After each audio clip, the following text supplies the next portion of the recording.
अस्सलाम वालेकुम viewers, I am Zainab Arshad and welcome to my channel students. आज जो हम जू 506 का लेक्चर नंबर देखेंगे, शॉर्ट लेक्चर 33, 34 एंड 35, जिसमें हम सर्कुलेटरी ऑर्गन ऑफ इंसेक्ट जो है वो डिस्कस करेंगे।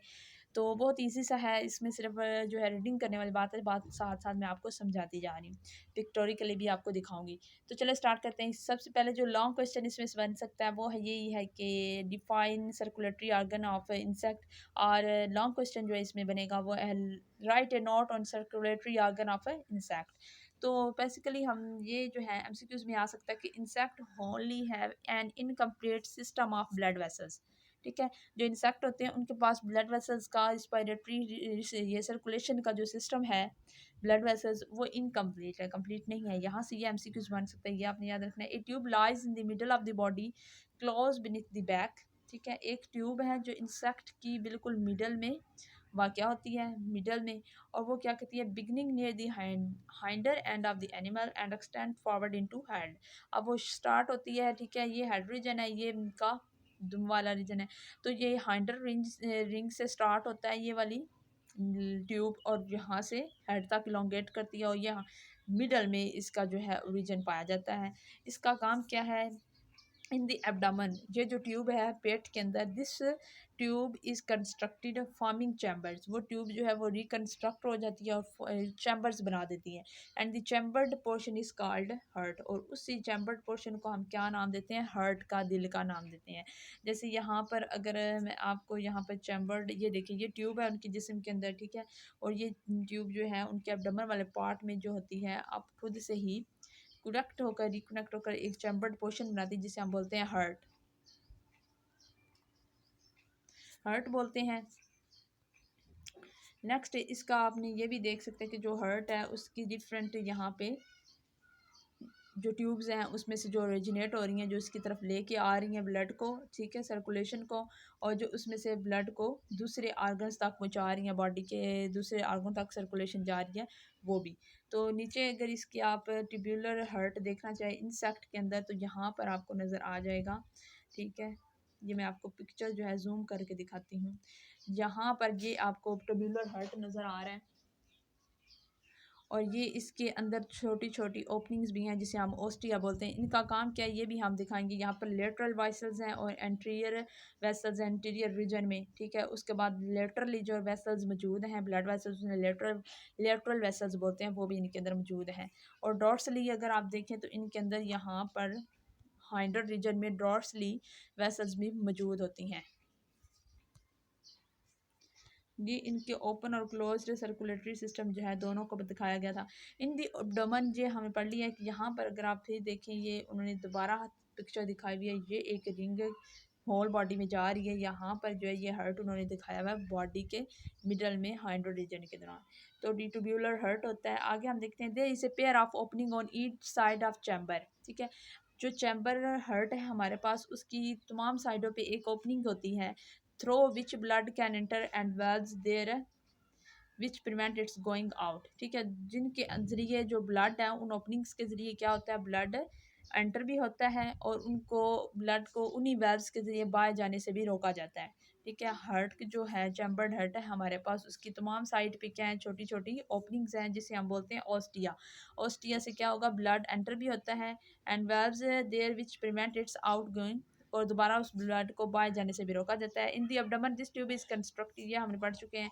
आगे, blood in the heart being unable because of the valves to pass out at the side, it pressed forward by this contraction way at the front end of the heart find itself in a tube without chambers of blood called aorta। अब जो and of the hurt होता है, ठीक है, जहाँ पे hurt का and होता है, वहाँ पर एक ट्यूब होती है जो कि चैम्बर्स के विदाउट होती है, जो कि वेल्व्स पर मुश्तमिल होती है, उसे बोलते हैं aorta, through which it is led to the head. ये जो एरोटा है ये बेसिकली किससे कनेक्ट होती है, जो हार्ट के अंदर ब्लड होगा उसको कनेक्ट करेगी, जो इंसेक्ट का हेड वाला रीजन है उससे। तो ये क्या करती है, ये लेके जाती है हेड की जानब, एरोटा जाती है, may divided into few short branches I may be unbranched. Aorta जो है वो एलोंगेट कर रही होती है, जा रही होती है किसकी जानब, हेड की जानब, और ये ब्रांचेस भी हो सकती हैं, अनब्रांच भी हो सकती हैं। At this point the blood pores out of it into the body, the system of blood vessel coming to N and there is now definite particular path for blood to flow. अब क्या होता है कि अभी हमने ऊपर भी पढ़ा है कि ये होता क्या है, यहाँ पर जो ट्यूबुलर हार्ट के अंदर ओपनिंग होती है उससे ब्लड उसके अंदर एंटर होता है जिसे हम ओस्टिया कहते हैं। फिर यहाँ पर उन्होंने बताया है कि अरोटा, ठीक है, ओस्टिया के ज़रिए ब्लड हेड के अंदर ओपन हो रहा है और अरोटा के ज़रिए हेड से निकल कर, सॉरी, हार्ट से निकल कर हेड में जा रहा है ब्लड, ठीक है। यहाँ पर अगर हमारे पास ये हार्ट की पिक्चर बनी हुई है, इसमें जो एरोटा है वो इसके ऊपर है, यहाँ पर इसके लेटरल साइड पे होगा, जो लेके जाएगी ब्लड को किसकी जानब है, हेड रीजन के पास जाएगी।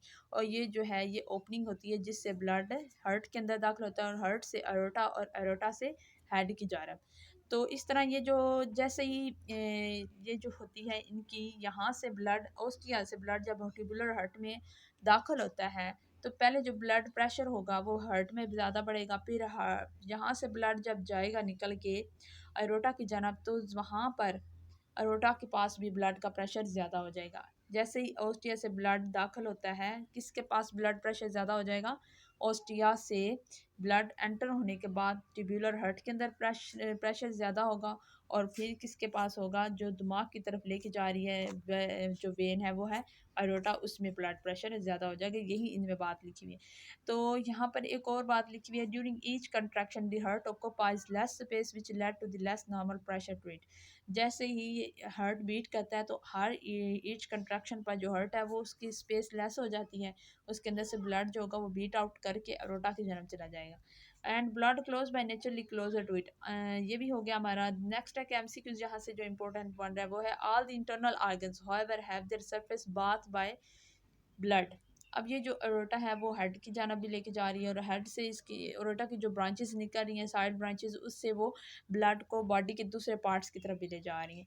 तो वो ये कह रहे हैं जो इंसेक्ट के अंदरूनी तमाम आर्गन्स हैं, इंटरनल आर्गन्स हैं, वो किससे बेसिकली बात हुए जा रहे हैं, ब्लड से। यानी ब्लड उनके ऊपर से पास आउट करता जा रहा है और उनके ऊपर जो भी वेस्ट मटेरियल होगा वो ब्लड साफ करता जाएगा।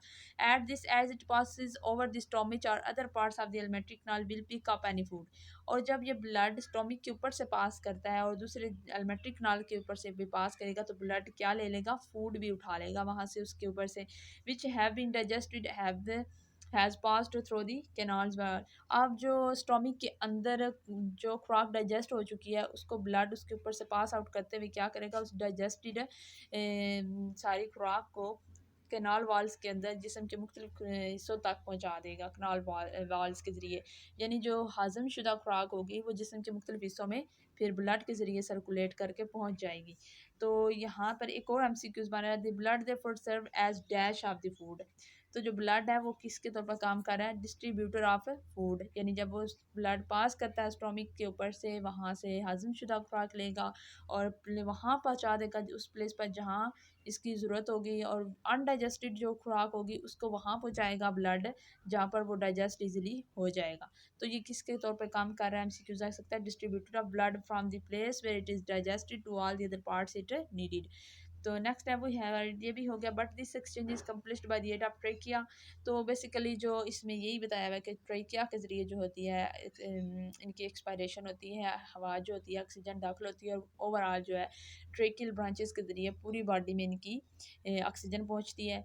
और इसके अलावा जो इनका रिस्पायरेटरी सिस्टम था उसमें हमने देखा कि जो रिस्पायरेशन है, ठीक है, इनके ब्लड वेसल्स लेटरल भी होती हैं, डॉर्सल भी होती हैं, और जिनके ज़रिए मतलब इनकम्प्लीट होती हैं, और इन्हीं के ज़रिए ब्लड जो होगा वो इंटरनल आर्गन्स के ऊपर से पास करता जाएगा और as a distributor of food जो होगा उसके तौर पर काम करेगा।